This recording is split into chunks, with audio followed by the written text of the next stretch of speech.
What's going on, everyone? It's your favorite jealous hater Apoc, and welcome back to the channel where I analyze things that sometimes don't really matter. Okay, so before we dive right in, I just wanted to take a minute and get all soft and shit, get all emotional, because you guys know me, I'm just that kind of guy. But I wanted to thank every single person who tuned in on the month of July this year. It doesn't really matter if you support me or if you're just a real jealous hater. All of you are the reason why I'm still even doing this. I mean, with all the grief that I get, most would have quit by now because most can't take it. But I sure can. Unlike vloggers, I actually have really thick skin. Even though some people think responding back to a comment that they put out is me not able to handle what they're saying, even though all I'm doing is responding. To be honest, I think it's just the other way around. But anyways, the month of July was the best month for me on this platform. And I'm really looking forward to the rest of this month and all the other months to come. I know I'm a couple weeks late, or actually over a couple weeks late into posting this video. This was actually supposed to come in the beginning of August. I just never got to it, and there was a couple times where I had some hiccups, and I don't know, just not really feeling like recording. In fact, right now I don't even feel like it. My back hurts. I have a back injury, and I'm very uncomfortable. But we are here to do the damn thing. Oh, and sorry for all the flies too. I live in Oregon, and it's summer. It's just something we deal with. But let's move forward.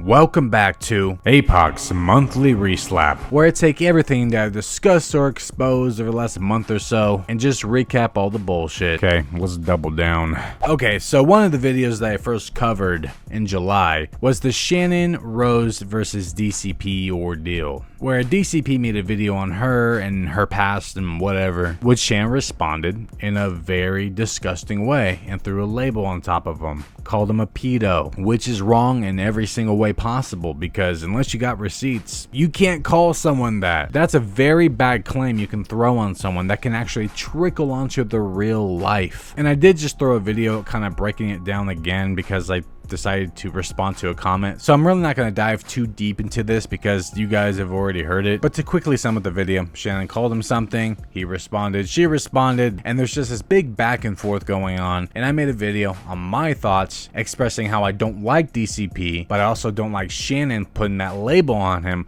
But I also call out DCP's community, not all of them, but there's a decent amount that do this, who are disgusted by Shannon's actions and words, yet have literally done the same thing to me, called me a pedo because I don't agree with DCP. So basically just calling out hypocrisy at its finest. Okay, Apoc, we know you can't stand Josh, but you make yourself look very small with your nasty comments about Josh. I won't watch you again because your anger and hatred for DCP. Yeah, there really wasn't any hatred involved. I actually didn't call him any names or anything, didn't berate him or belittle him, nothing. So it actually doesn't make me look small. It actually makes me look bigger because the video was about not being biased, even though I don't like him. I could have sided with Channon because I don't like DCP, but instead I defended him even though I don't like him. So how does this make me look small? It actually makes me look like the bigger person. Even some DCP fans disagreed with this comment. I'm a DCP fan, and I didn't see any anger or hatred coming from Apoc in this video anyway. So if one of your own didn't see it, then it didn't happen. But let's move on to Acacia Kersey, who stole from another creator, a smaller creator, mind you. And just like the DCP Channon Rose thing,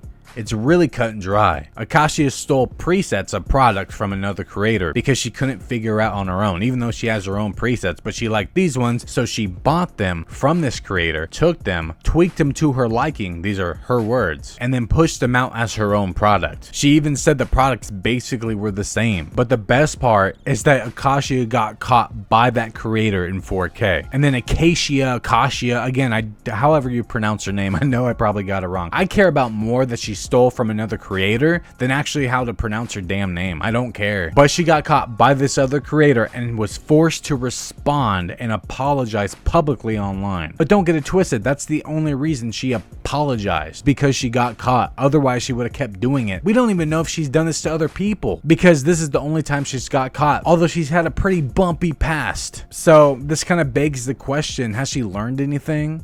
Or is this just who she really is? She even tried to play the victim and said it was a moment of weakness to steal. How is it a moment of weakness? You are the bigger creator. You already have your own presets. You have what people strive for when trying to have an online presence or business. This girl might be trying to be you, and you stole from her. She literally bases around greed and jealousy. What's there to be jealous of? You have a bigger following than her. You make more money than her. Was it to be liked online like you said? You have 2 million people on your Instagram. You are already liked. You're loved. There's probably some that idolize you, but you want more? All it comes down to is greed. All these vloggers and all these influencers are greedy ass bastards. But come on, when is enough enough? Why do all these creators push boundaries and limits so much? Try to just get away with it, and they always do. They always just get away with everything they do. They can literally scam their audience out of money, and there's some cucks in there that just roll over for them. They don't care. I do find it quite funny that she says she was jealous. So when somebody speaks out against her or other vloggers, the vlogger's response is to call all of us jealous haters. Yeah, here they are literally admitting that she's jealous. Bruh. So another thing I covered in July was the actor Massey, who starred in That's So Raven and Court in the House, I believe, who is now being sued for $1.5 million.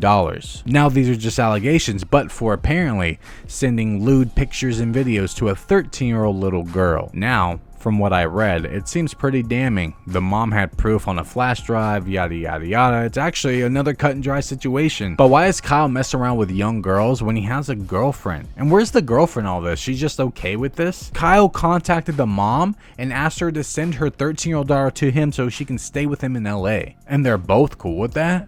That's twisted, man. Now, Kyle already missed a court date on some day, and then last month he was supposed to show up in court on July 12th, but never did, so there's another one. Now he has a warrant out for his arrest. So I'm just gonna assume that he's guilty. And speaking of other guilty parties, we have JesssFam and Kyra, who created this whole Nashville kidnapping situation, which is obviously fake as hell. Last month I really didn't talk about it as much as I would have liked to because I just had so much other content going on. But basically, to sum up the situation, JesssFam, Kyra, Brittany and Baby, and 3 other people, whatever their names are, went to Nashville for like a get together or whatever, got drunk. It's late at night, 2:30 a.m. in the morning or whatever, and there's a shady character apparently following them around trying to kidnap them. But from their story, which JesssFam is the only one who actually tells it, it just seems oddly rehearsed and scripted, like she's sticking to something, because she keeps repeating herself over and over and over again about the same things. She even says she has to get her story straight for the trash man who ended up calling the police, because none of them called the police. But why would you have to get your story straight if you already know what's going on? They also promoted it like it was a regular video, which I just found really weird. And they didn't do this until a couple of weeks after the situation happened, which is also really weird for people who say they need to speak on the matter,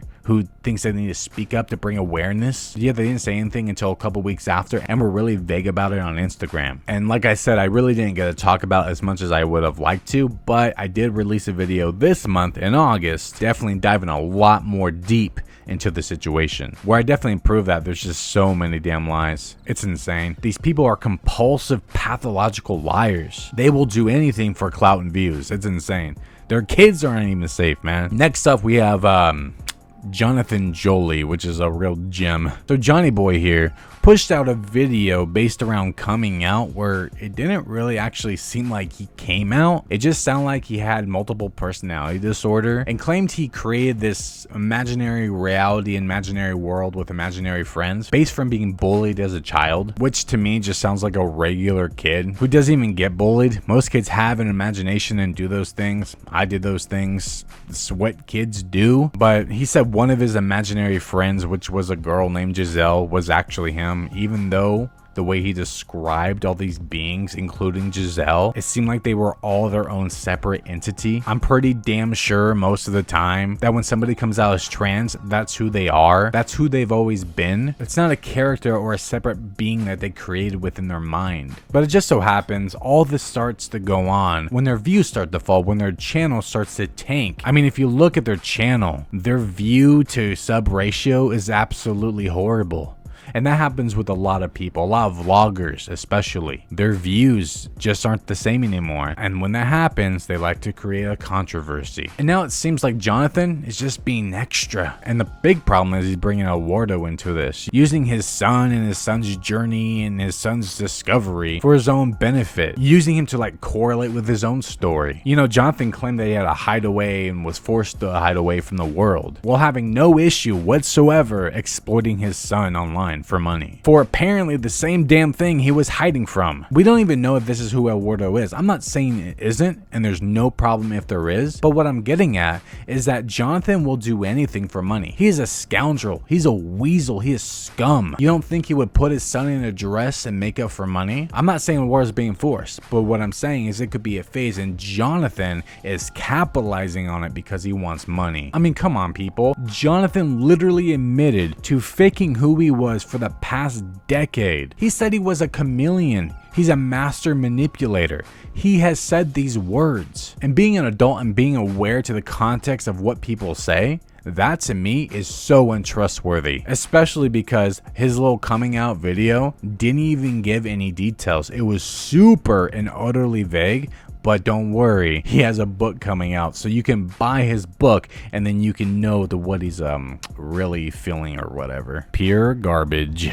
And last up, we have my two favorite punchy bags, KK and Baby J. Go figure. Who decided to randomly leave again, you know, but this time for a month. They didn't say anything. They were vague as well, but apparently it was due to a pregnancy or Qual wanted a break. I don't know. They keep going back and forth between the two. I asked you guys for your theories on where they were gone. We made a video about that, and some of us actually predicted what they were going to do or say. But one thing that was unexpected, it was a lot like their other video about finally opening up, because I guess they finally opened up again, and they keep going back to the same old narrative that there was privacy issues and a stalker, blah blah blah, all that garbage. Claim they had to move out of the unsafe home and move into their bougie lake house because they felt unsafe or whatever. And apparently Karen and Qual were unhappy the entire time, even though yet again you can just go back to the vlogs and see that's complete and utter horseshit. Anyways, all you jealous haters, that's it for July. These vloggers, man, they're just getting real desperate, having to fake miscarriages, kidnappings, and personas just to retain a fraction of what they used to be. They are now a shadow of their former selves, and they